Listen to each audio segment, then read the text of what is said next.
Howdy, folks, and welcome to the game for the Commonwealth Tier 6 Tech Tree Cruiser, the Hobart. So now this is actually starting to get a little bit spooky. So today I played the Port Jackson, realized I had a good game in it. Went to look at what the Tier 3 was, realized I already had a great game in that, the Caradoc. So I played the Dunedin, which is the Tier 4, had a great game in that. That's the most recent one I just posted. Then I was like, well, okay, let's keep this party rolling. Went to see what the Tier 5 was. It turns out it's the Delhi, which I played like a couple weeks ago, had an amazing game in. And I was like, all right, well, what's Tier 6? It turns out it's the Hobart, which I also had played like once or twice before. I've now played 2 games in the Hobart. The first game I played just now was a good game. It was a total blowout against us. I ended up with like 70k damage anyway, but it just wasn't a very interesting game because it was an absolute blowout. The game was over in like 6 minutes. So I was like, okay, well, we'll play one more. And that's the one you're watching now. And I mean, this is not going to be as amazing as some of those other games. Certainly not that Delhi game that you can go back and watch. But it's still going to be a really solid game with a victory and a kill and a pretty good amount of damage. I'm going to get a little boost to my damage at the end because I'm going to end up killing. Actually, I'm not going to kill, but I'm going to do a lot of damage to their last AFK battleship. So that's a little bit cheesy. But I'm going to end up with like 50k damage before that and then another 30k damage to that battleship. So I think at this point, it's fair to ask, what is so great about this line? Or at the very least, what connects so much with me as a player? And I don't really know. At some point, like I've always keep saying, I want to do topic-based videos once I get done with playing a game for every ship in the game. Of course, that's going to be a long time. But when I finally get to that point, I've definitely got a mental note now to make a topic video about just why I like this line so much. Or not even like, but like why I seem to do so well in them. Now, of course, it could be totally random. Playing one game in a ship, you're going to get a huge statistical deviation. I get that, but they've been good, solid games. I've enjoyed them. They don't feel like they've been lucky. Some of the games, I even feel like some of my teammates haven't necessarily played like all that well, so it's not like I'm just being carried. And they've had a bit of a theme to them. One of the really interesting things is I've landed a shocking number of torpedoes in every single game in this line. Like I've done half my damage with torpedoes, which is just not quite what you would think. And again, that could just be luck, but I feel like there's something there that I can't quite put my finger on. Part of what's definitely going on here is if you think about it, to land torpedoes, you need to be relatively close to other ships.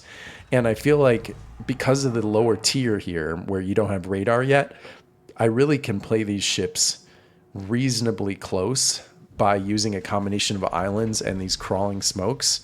The crawling smokes are just incredible because I can position near an island, but I can use the crawling smoke to get a clear shot, knowing that I always have the island there to like back up and use when I need it. And then the torpedoes are good. I mean, they're not like amazing, but the advantage when you get to this tier is that they're now going 10 kilometers, not 6. That's huge. I mean, I don't know. I don't know what it is. I mean, people do seem to play at shorter ranges. This is one big thing here. I'm going to absolutely torment this S1 because I have submarine surveillance, which is amazing. I mean, I realize this is not the only line that gets it, but like, it's huge. Now, of course, some games you're not going to have submarines, but this ship also has pretty good AA. You can even take defensive fire if you don't want hydroacoustic search, though I wouldn't recommend that. It's got ASW planes, so you can like back up that submarine surveillance yourself. They're not particularly strong ASW planes, but like whatever, I mean, damage is damage. I'm going to get a lot of damage on this S1. I don't think I'm going to kill him, but yeah, I said this in a couple of the other videos. I think I commented on it in the Delhi video, but these are just very flexible ships, right? I mean, I guess I always felt like there was an opportunity for me to showcase my skill because I had the tools I need. Like if people push into you, you got torpedoes. There's a submarine, you got submarine surveillance. There's planes, you got DFAA and reasonably good AA. People want to park at range. I mean, you have pretty good range on your guns by tier 6 cruiser standards, 14.4. The guns are not amazing, but they have okay fire chance. The reload could be better. Certainly, I would say the guns are the weak point. And I've said many times that I really like ships with good guns. So, I mean, either I'm wrong or I don't know. I'm not sure what. I can't quite decide what it is. I just feel like these are ships that are easy to get into the right position. And the main way that you can get punished is with citadels, from battleships. And that's a pretty easy thing to just avoid. Just don't put yourself in positions, like I'm going to angle into this New Mexico. And again, even at tier 6, you're starting to get some battleships that can do good damage at range, but still, like that New Mexico, I'm not too scared of him. I mean, his dispersion is absolutely terrible, like off the charts bad.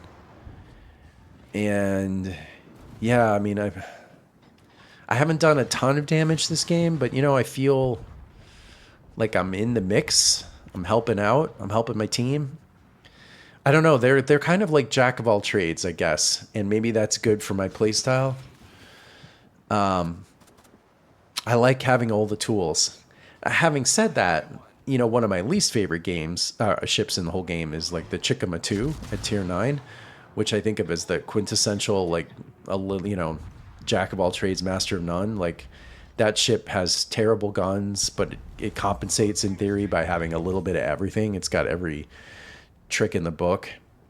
And maybe it's just that this formula is a formula that works a lot better at these lower tiers. This may fall apart when you get into radar and when you get into battleships that can just delete you, if you're even briefly seen at 12 kilometers in a light cruiser. I mean, the game starts to get a little more extreme where you need an edge. I could easily see somebody playing the Hobart and being like, these guns are terrible. Like, what's up with this? This is not a good ship. But I just had a great game. To be fair, not in like an outstanding game, but still a good, impactful game. And this is now, 5 in a row, And I mean, this is without cherry picking or anything. These are just the first games I'm playing in these ships. So yeah, it'll be interesting to see if I can keep it going, like at the higher tiers.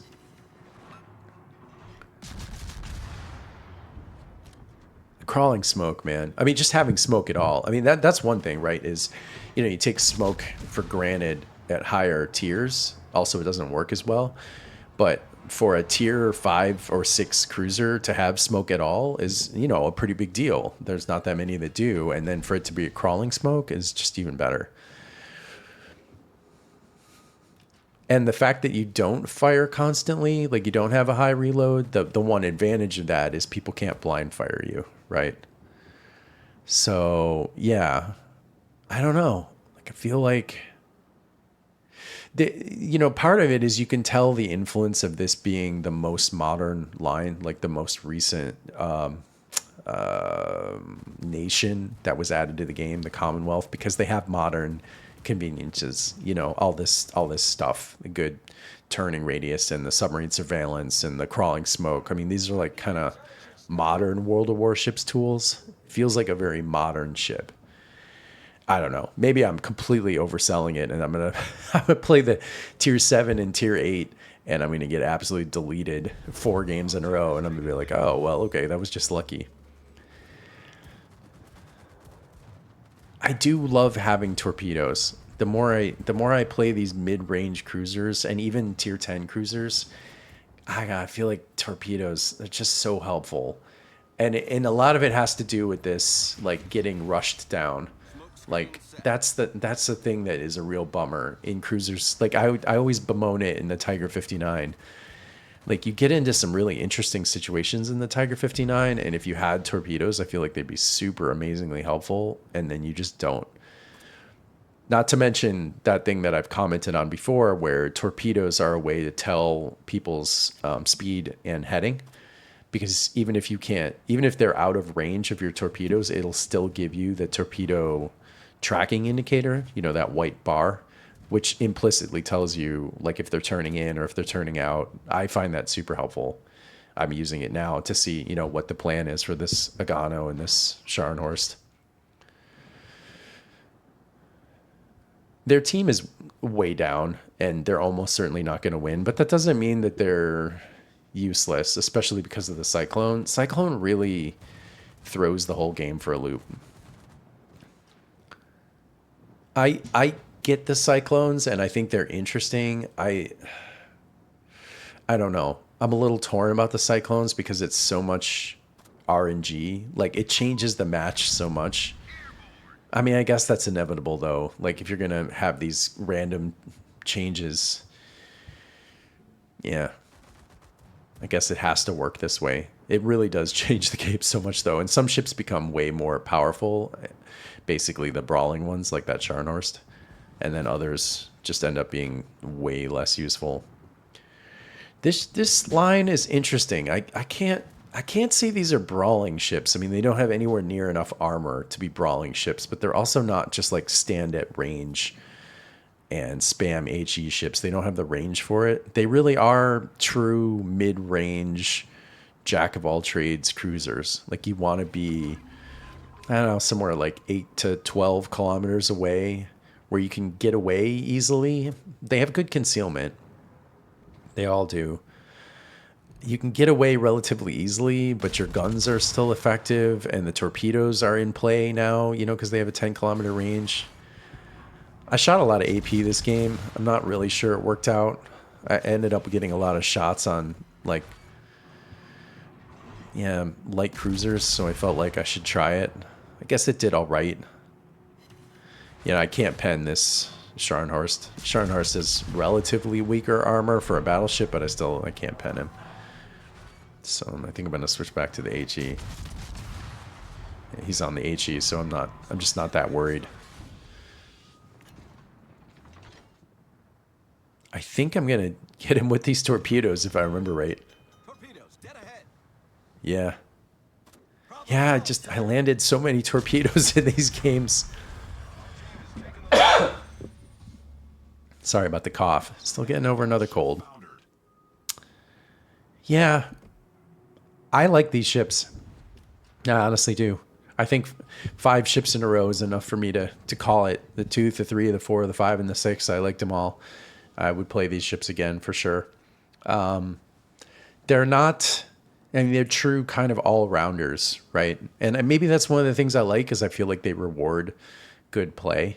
I think they're a little tricky to play, maybe, because you can't just do one thing. Like, in some ships, when you spawn into the game, like Pao Emilio is the classic example, okay, this is what I'm going to do. Or at least this is what I'm going to try to do, right? My goal is to do this. Or even in some, spotting Japanese destroyer boats, you're going to try to spot, especially near caps, and you're going to try to torpedo battleships. But in a ship like the Hobart or the Delhi, you don't really know what each game is going to bring. It just depends. Like, am I going to face submarines? Am I going to face cruisers? Are they going to go broadside to me? Are they going to run away? Are they going to come in range? And your whole gameplay could change, whether you end up using the torpedoes or the torpedoes are useless. The smokes end up being really important one game. Submarine surveillance was really key this game, to get to chase that submarine away and do a bunch of damage to him. So yeah, you can't preconceive your plan, which is good. That's a good thing. I think that just makes the game so much more fun. Yeah, unfortunately, this guy was AFK, apparently. I guess from the beginning of the game. Well, no, that can't be, because that's not a position you would spawn in. Yeah, I'm not sure what happened to him. But anyway, I'm sure that didn't help the enemy team. I'm not going to get this kill, but I'm going to get a bunch of damage. Yeah, we're going to end up with 82k damage, but like 30 that was to this AFK battleship. So yeah, I'm definitely curious now. I'm definitely going to play the tier 7. We'll see how far we can keep the streak going. But yeah, I would recommend these ships, these Commonwealth cruisers. I think they're fun. I think they're a good time. Yep. I'm pretty sure I was top of tier. Let's see. That's a 2 badge, 82k damage, only 1 kill. But yeah, 1265 experience.